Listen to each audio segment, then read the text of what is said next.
people today. They could spend half their lives over 50. That's a lot of living. So it helps to have a wise friend and fierce defender in your corner.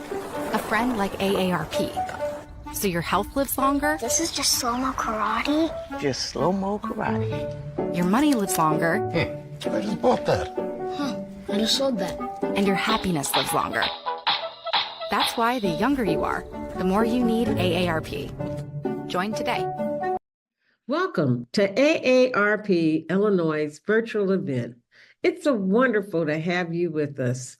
AARP is on a mission to connect with individuals across various communities, especially those aged 50 and above.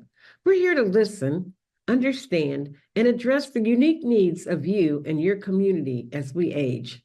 Our goal is to enrich your experience by expanding our local activities, providing opportunities for you to discover and engage with all that life has to offer right here in your own community and virtually. As we journey through today's event, we invite you to consider joining our dedicated team of AARP volunteers. It's a chance to make a meaningful impact and help us better serve those 50 plus across the nation. Connect with us and be a part of this vibrant movement toward positive change. Welcome, and let's make this event both fun and transformative.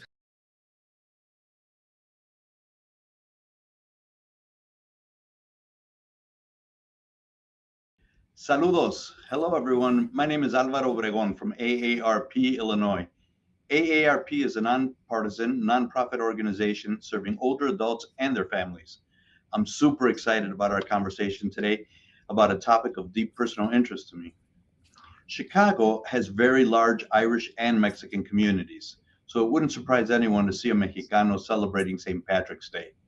But the celebration is much deeper to me. My celebration was about our joint history and the bonds that unite the Irish and the Mexican communities. And to help us tell that story, I've got two great personal friends joining me today, Sean Cleland from the Irish Music School of Chicago and Juan Dies from Sones de Mexico. And it just dawned on me yesterday that you're both Johns. So amigos, bienvenidos, welcome. Hello. Hi. Hola. Hey. Hola. ¿Qué tal? Yeah. Do you want to share just real quickly, a minute or so, about introduce yourselves to the audience? Okay. So my name is Sean Cleland. Cleland. We pronounce it both ways. I'm an Irish fiddle player. I grew up in Chicago, and I've been teaching for many years and performing for many years. I have a school that teaches adults and children, and you don't have to be Irish to take lessons in my school. We teach fiddle, singing, bowron, tin whistle, all kinds of stuff. And but I've had the pleasure of being in this collaboration with Juan Dies for over 20, maybe 25, 30 years now. Mm-hmm. Juan. Okay. Yeah. So I'm Juan Dies, and yes, we have a lot of common things, Sean and I, besides our being sort of namesakes. I am one of the founding members of Sones de Mexico Ensemble, and we're a performing ensemble founded here in Chicago, 1994, and we also have a music school that teaches Mexican music and is not limited to Mexican people taking the classes. We teach children and adults, anyone who wants to join. And I believe it was around the year of 1999 or 2000 that Sean's group and my group were thrown together into the same room with a small group of a very small audience, maybe a handful of people, and we were asked to play together in honor of the San Patricios. And I didn't know much about the San Patricios, but I have since discovered that I was not, most Americans have never heard this story, but during the Mexican-American War, there was an entire battalion of U.S. soldiers, most of them Irish immigrants, who switched sides and fought on Mexico's side, on the U.S.-Mexico War.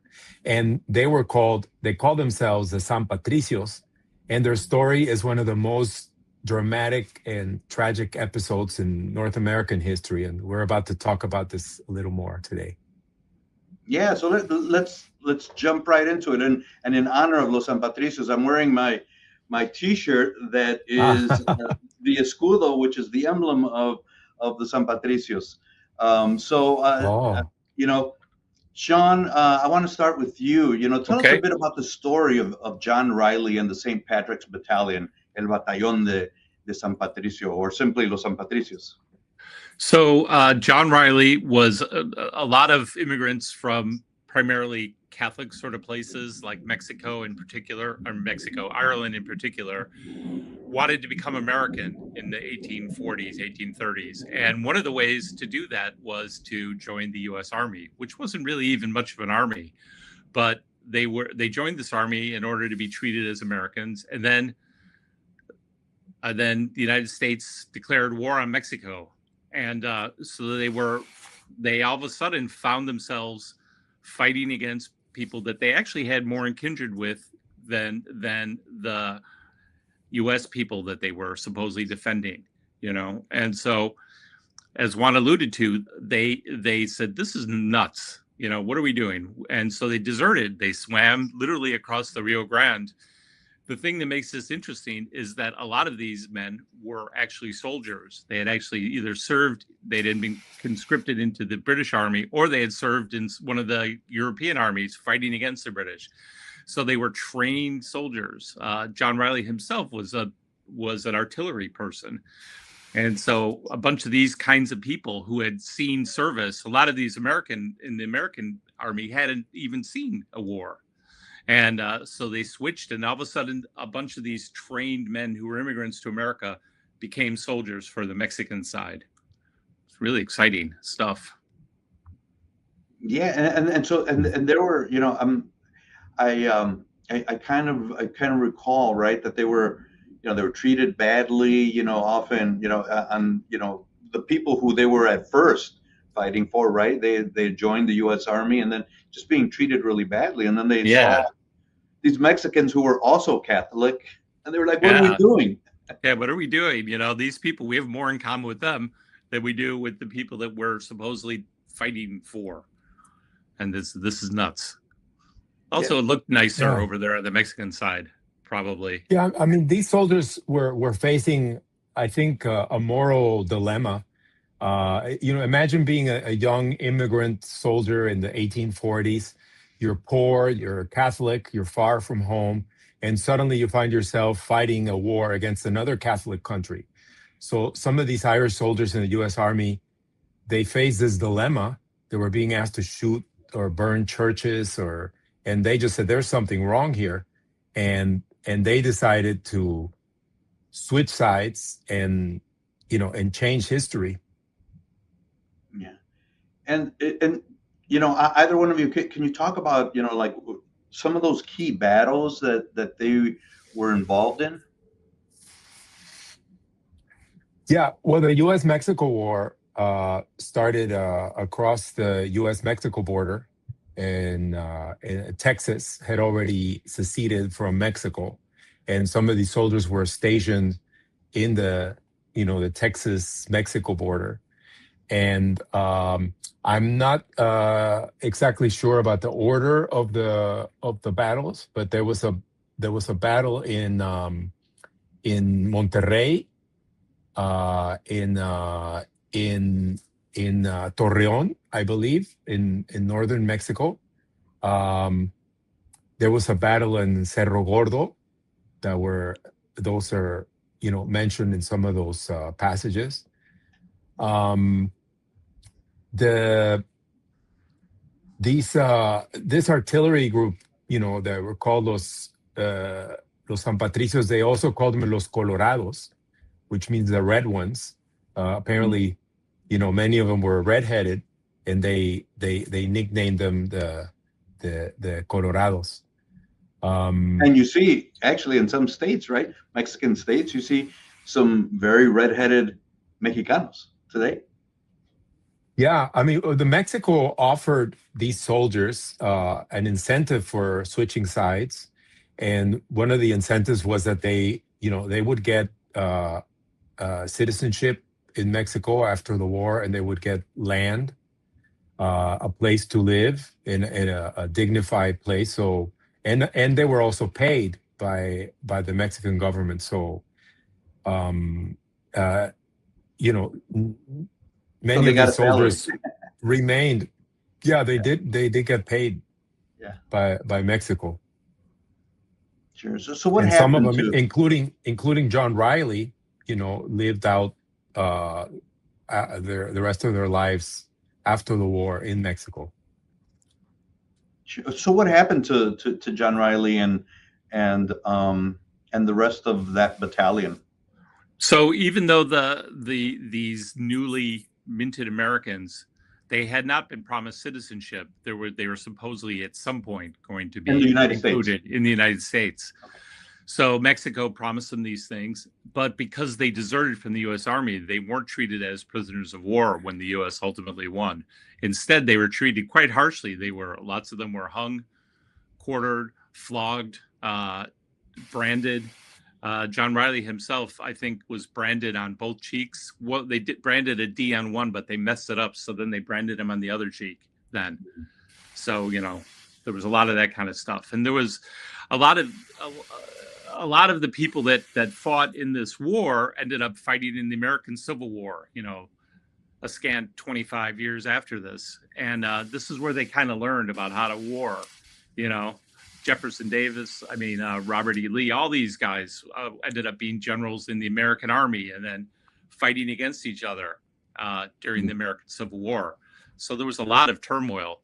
And part of it is that because the San Patricios were treated so intensely and so harshly, this really made a lot of Americans who were following this really mad. Like, what is going on? Like, why are we doing this to these people? You know, like there was a lot of that anti-war sentiment really sort of took hold at this point in American history because people were reporting this aftermath and the thing that led them to desert, which is, you know, burning of churches and slaughtering of children and just that kind of terrible stuff. Sure. The remarkable thing is that this was pretty much omitted from U.S. history books for the longest time, almost non-existent, you know, other than a footnote in history. And yet, this was probably one of the largest mass executions in military history of the United States. They hang around 50 men as deserters. And the different histories that were written in the U.S. and Mexico about these people are remarkable because in Mexico they're considered heroes. To this day there's a plaque in Mexico where the last battle standed. There are streets named after these Irish martyrs, and there's a statue for John Riley. Both in County Galway and in Mexico City and Churubusco, honoring these people. And yet in the United States, until very recently, there was no mention of it almost anywhere. Yeah, and that was one of the points that I wanted to get to, right? Because I think that you know, for the longest time, people did not know about the San Patricios, right? And over time, I mean, I think I was in college when I first heard about it, and I was like, whoa, wait, like, why did I never learn about this, right? And then I never had heard about it, and I grew up in Irish stuff, Irish history. Never talked about that part of American Irish history at all. Right. You know, it wasn't just Irish as part of it, but there were also some Germans too. I think the unifying thing was Catholic at that stage. Right. Juan, back in 1999, when Sean and I were brought together in that pub, you know, the reason for that gathering was the presentation of a book about the Irish soldiers of Mexico. You know, this book right here by Michael Hogan. So Michael Hogan is an Irish American who lives in Mexico and teaches at the, or I think he still does, as a professor emeritus probably by now at the University of Guadalajara. And he had just published this book, and he was coming to Chicago. Some businessmen, among them, some of the people organizing the Celtic Festival at the Grand Park, and some Latino leaders as well, coming together under the Daley administration. You could see the advantage of bringing Irish and Mexicans together in Chicago politics. But that aside, we were brought in to help that coalition under the writing of this book. And this is when I learned about it. This is Sean and I both got copies of this book, and actually it was dedicated by Michael Hogan. Very nice. I remember back in maybe it was early to mid 2000s, there was a delegation that from Ireland that came through Chicago. I don't know that it was the same one, but I remember them coming and visiting in the Pilsen community, right, which is a largely Mexican community. So it was incredible, and I think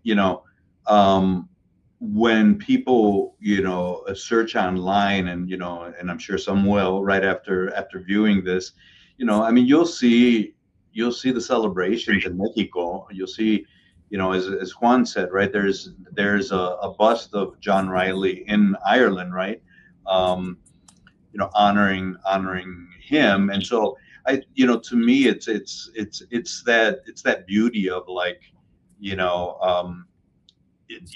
the commonalities that we have, right, and these celebrations. And for me, it's also the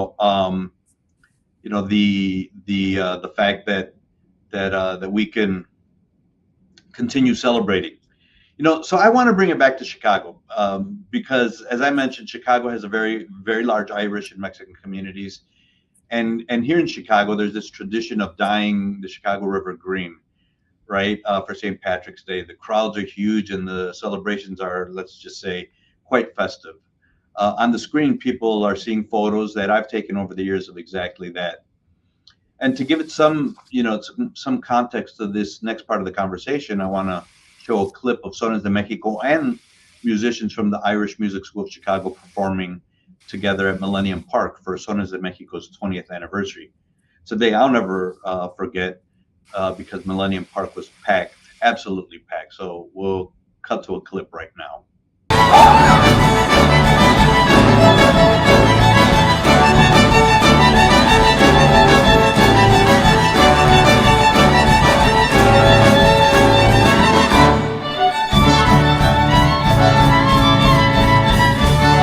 Let us sing one for the Irish. Let us dye the river green. En Rio Verde, it is stylish to send San Patricio down the stream.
Wow.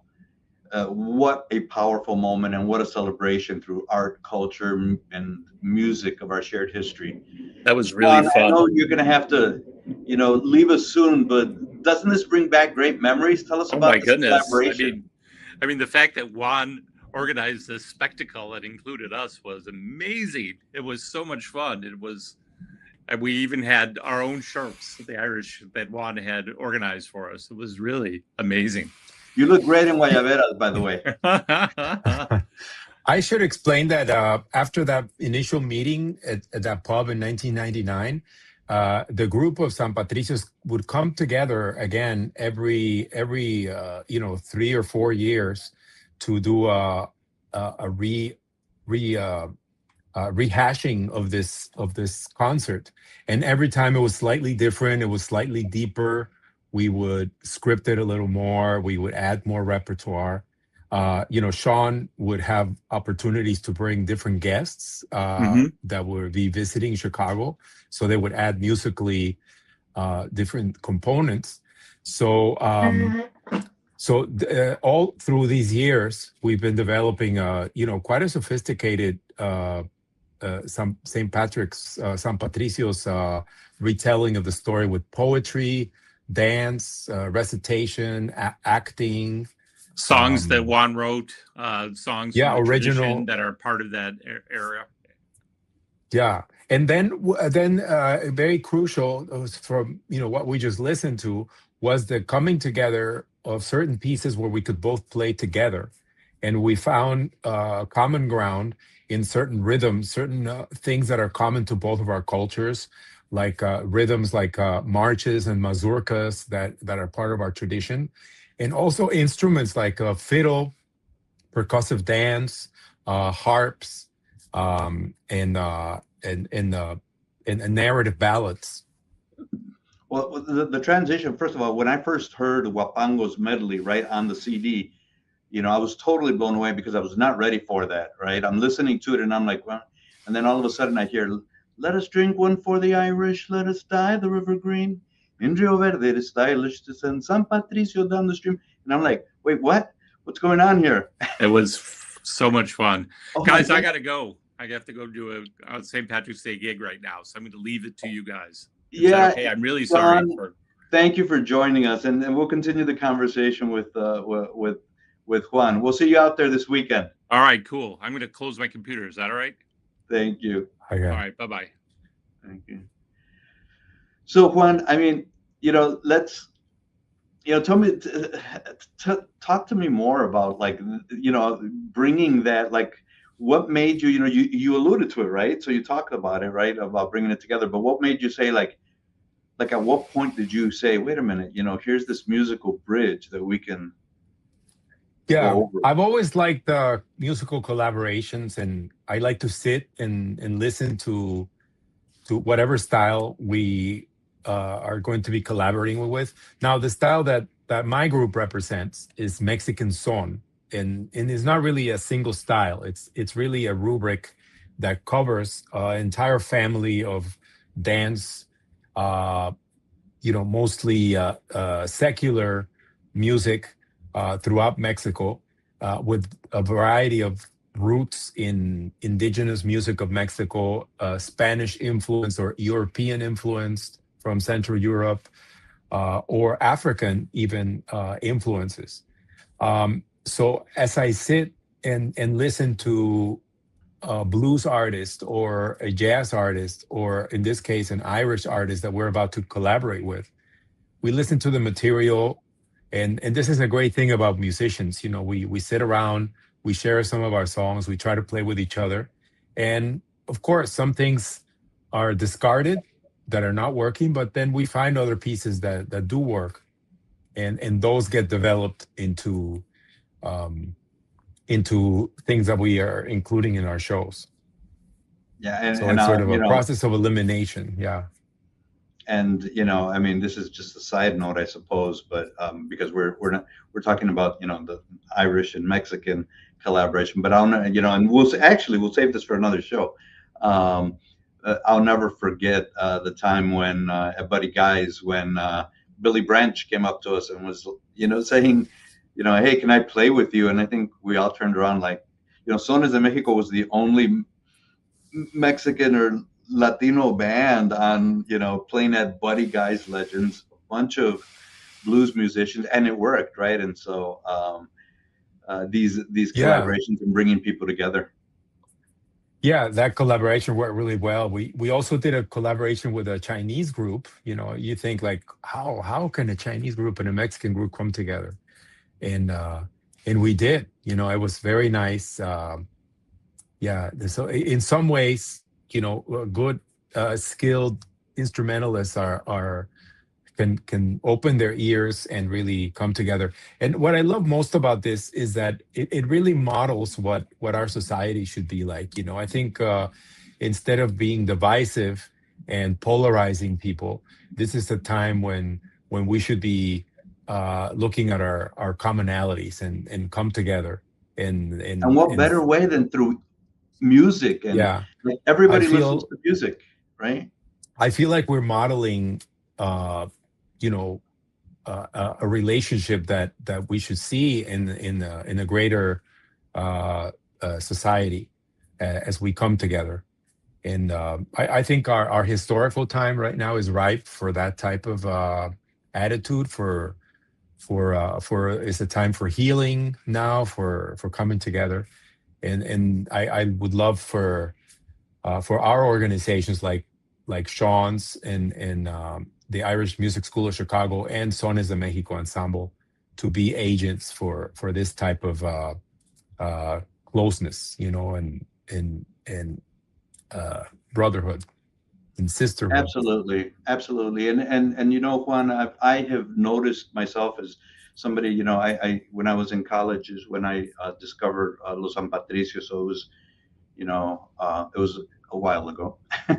But you know, but I have noticed a shift, and in terms of people, you know, knowing about this part of history, right? And again, right? It's something that did happen, and you know, how we celebrate it today is about exactly what you just mentioned, right? About celebrating the commonalities, and if we look at those things that bring us together, I think we'll look at a lot of things a lot more differently, right? So yeah, I mean, you know, and part of our work has been to develop music schools. Both Sean and I have developed music schools that are open to the public, and there's opportunities for jamming. I mean, I've attended some of Sean's sessions. They teach to play the, you know, various Irish instruments. But then afterwards, they get together. They go to a pub and they like Chief O'Neill's, and they'll sit around, share some drinks, some food. I've walked into Chief O'Neill's, and there's Sean on the fiddle. They have sessions, you know, they play together sometimes at the Irish Center. So with Sones de Mexico, you know, we also teach our students how to play instruments. We have opportunities to play together.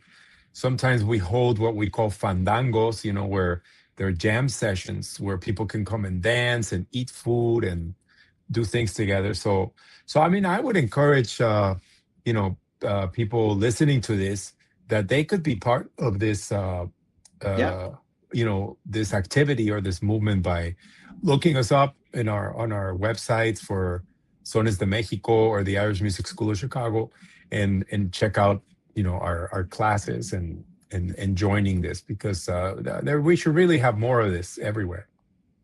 Sure. And again, to like what I was saying, there's a lot more information out there. There was a movie about the San Patricios. There's a whole album dedicated to the San Patricios by the Chieftains, which is a hugely popular world, you know, band that people know from around the world, from Ireland.